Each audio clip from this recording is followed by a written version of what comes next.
السلام علیکم دوستو، اوپن آئیز چینل میں آپ سب کو خوش آمدید۔ آج کی سٹوری میں ہم بات کریں گے ظالم کو خدا دنیا میں ہی سزا دے دیتا ہے، لیکن شاید ہم اس پر کبھی دھیان نہیں دیتے، یا پھر ہم خاص کر اس معاملے پر اپنی آنکھیں نہیں کھولتے اور لوگوں پر ظلم کرتے رہتے ہیں۔ آج کی سٹوری بھی کچھ ایسے ہی موضوع پر ہے جسے سن کر آپ کی آنکھیں کھل جائیں گی۔ تو چلیے ہم آپ کو سٹوری کی طرف لیے چلتے ہیں۔ غلام رسول صاحب ساؤتھ پنجاب کے ایک شہر میں اسکول ٹیچر تھے۔ 4 بیٹیوں اور 3 بیٹوں کا کنبہ بڑی مشکل سے پال رہے تھے۔ بیٹی سب سے بڑی تھی جو 10ویں جماعت میں پڑھتی تھی، باقی بچے ابھی چھوٹے اور پرائمری اسکولوں میں پڑھتے تھے۔ اسی شہر کے ایک بدقماش نوجوان جو کسی اخبار سے بھی منسلک تھا، ان کی بڑی بیٹی کا اسکول آتے جاتے وقت پیچھا کرنے لگا۔ لڑکی نے اپنی ٹیچر کو بتایا مگر کوئی اثر نہ ہوا۔ لوفر نوجوان نے اس سے دوستی کرنے کی خواہش کا اظہار کیا۔ غریب اور بے کس استاد کی بیٹی اپنی عزت بچانے کی خاطر کبھی اوائڈ اور کبھی ریسسٹ کرتی رہی۔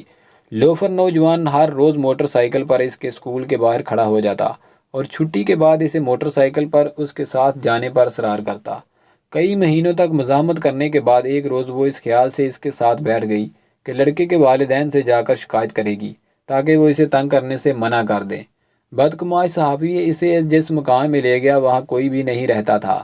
اس ویرانے میں وہ لڑکی کو غلط کاری پر اکساتا رہا مگر وہ نہ مانی، تو لڑکے نے اس کے کچھ فوٹو بنا لیے اور پھر اسے بلیک میل کرنا شروع کر دیا۔ خواہشات پوری نہ ہونے کی صورت میں وہ یہ فوٹو اخبار میں چھپوا دے گا اور پورے شہر میں بانٹ دے گا۔ وہ لڑکی نے مجبور ہو کر اپنے باپ کو بتایا۔ باپ نے تھانے جا کر شکایت کی مگر تھانے دار نے یہ کہہ کر ٹال دیا، ماسٹر جی گزارا کرو، صحافی لوگ بڑے با اثر ہوتے ہیں، میں اس کو گرفتار کروں گا تو اس کی تنظیم میرے افسروں سے جا کر ملے گی اور میرا تبادلہ ہو جائے گا، اور پھر آپ کے پاس بھی کون سا ثبوت ہے؟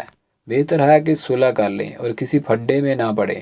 صحافی کو ان تمام چیزوں کی خبر مل رہی تھی، لہذا اب اس کا ڈر خوف بالکل اتر گیا تھا۔ اس نے لڑکی کا جینا دوبر کر دیا۔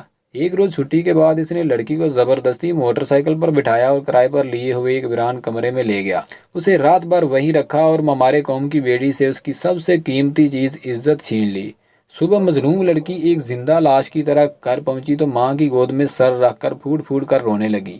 ماں نے بیٹی کو سمجھایا کہ بہتر ہے وہ باپ کو کچھ نہ بتائے، ہم غریب اور بے سہارا لوگ ہیں، تمہارا باپ تھانے کچہری کی لڑائیاں نہیں لڑ سکتا۔ بیٹی نے کہا، اماں مجھے زہر دے دو یا گلا گھونٹ دو، اب میں زندہ رہنے کے قابل نہیں۔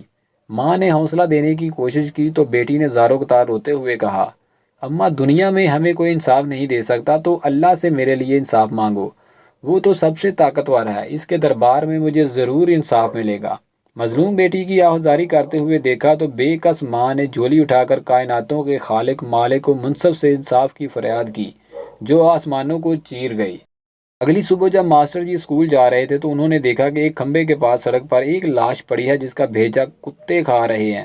دوپہر تک لاش کی شناخت ہو چکی تھی۔ بدقماش صحافی شراب کے نشے میں موٹر سائیکل پر نکلا تو تیز رفتاری میں بجلی کے کھمبے سے ٹکرا کر ہلاک ہو گیا۔ اصل انصاف تو محشر کے روز ہی ہوگا، مگر کچھ کیسوں میں منصف اعلیٰ دنیا میں بھی فوری طور پر سزا و جزا دے دیتا ہے۔ سٹوری اچھی لگی ہو تو لائک اور شیئر ضرور کریں۔ شکریہ، خدا حافظ۔